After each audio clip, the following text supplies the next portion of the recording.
अस्सलामुअलैकुम नाजरीन।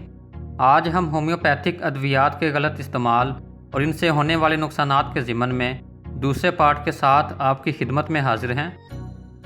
नाजरीन, अक्लमंद इंसान और तबीब वही होता है जो दूसरों की गलतियों से सीखता है और उस शख्स से बेहतर होता है जो खुद दूसरों को नुकसान पहुंचाकर और उनकी जान से खेलकर सीखता है।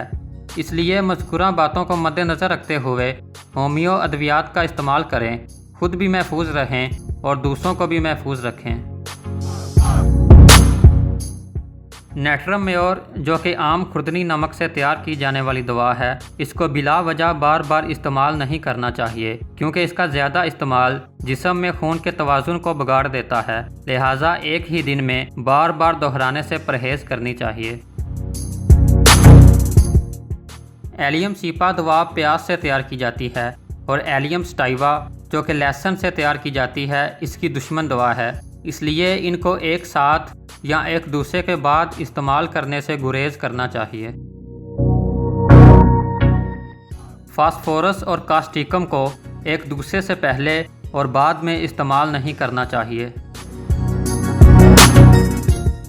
डॉक्टर हानीमान लिखते हैं कि अगर लैडम से कमज़ोरी पैदा हो जाए तो इस कमज़ोरी को दूर करने के लिए चाइना का इस्तेमाल बहुत ख़तरनाक हो सकता है।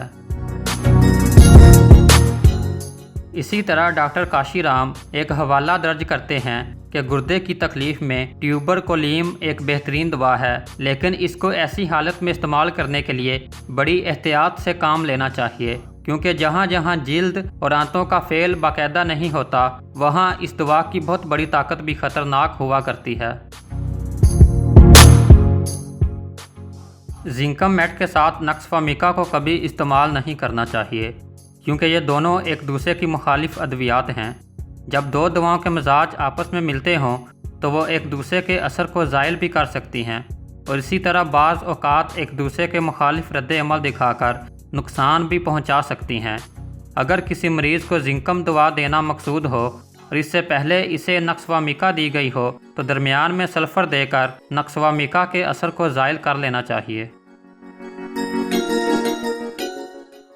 इसी तरह ब्रायोनिया कलकेरिया का मुतज़ाद है और इन हर दो अद्विया को एक दूसरे के बाद कभी इस्तेमाल न करना चाहिए।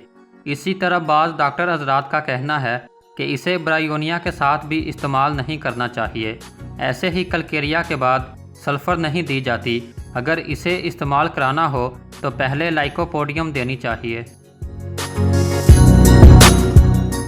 कैंथरिस को मदर टंक्चर की सूरत में मर्दाना और जनाना अमराज में इस्तेमाल किया जाता है और ये दवा जिनसी जज्बात को उभारने के लिए इस्तेमाल की जाती है, लेकिन इस दवा को हफ्ता 10 दिन ही इस्तेमाल करना चाहिए। अगर इसे बाकायदगी से लंबा अरसा इस्तेमाल किया जाए तो नामर्दी पैदा कर देती है।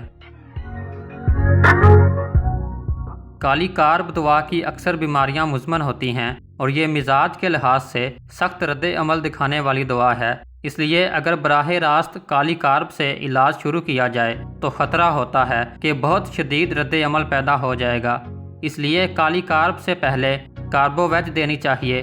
खुसूसन हाथ, पाँव, कलाई और जोड़ों के दर्द में इलाज का आगाज़ कार्बोवेज से करना चाहिए। होम्योपैथिक अद्वियात की ऊंची ताकतों का इस्तेमाल सोच समझ कर करना चाहिए।